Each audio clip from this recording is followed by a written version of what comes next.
Gaji kami saat ini itu bisa jadi kayak uang jajan Rafathar 3 hari. Penghasilan hakim itu baru diangkat jadi hakim itu kira-kira 12 juta dengan tunjangan jabatan 8,5 juta dengan gaji pokok berkisar 3 jutaan. Curhat hakim terima gaji cuma 12 juta. Gaji kami kayak uang jajan Rafathar 3 hari.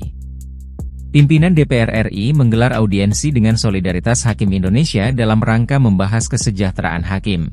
Rapat tersebut dihadiri 3 wakil pimpinan DPR RI, yaitu Sufmi Dasko Ahmas, Cucun Syamsurijal, dan Adis Kadir, di ruang Komisi 3 DPR RI Kompleks Parlemen Jakarta, Selasa, 8 Oktober 2024. Di hadapan para wakil rakyat tersebut, mereka curhat masalah gaji mereka yang tak pernah naik selama 12 tahun. Diketahui, saat ini hakim yang baru diangkat menerima pendapatan bersih sekitar 12 juta yang terdiri dari gaji pokok 3,5 juta dan tunjangan 8,5 juta.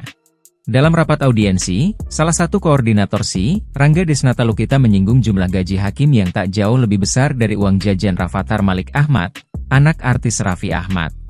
Gaji kami saat ini itu bisa jadi kayak uang jajan Rafathar 3 hari.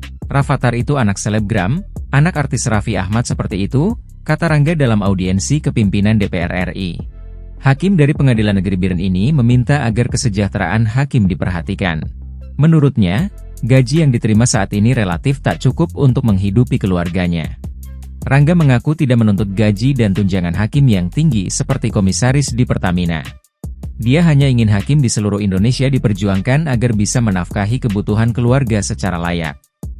Gaji kami saat ini itu bisa jadi kayak uang jajan Rafathar 3 hari. Penghasilan hakim itu baru diangkat jadi hakim itu kira-kira 12 juta dengan tunjangan jabatan 8,5 juta dengan gaji pokok berkisar 3 jutaan. Download Tribun X sekarang. Menghadirkan lokal menjadi Indonesia.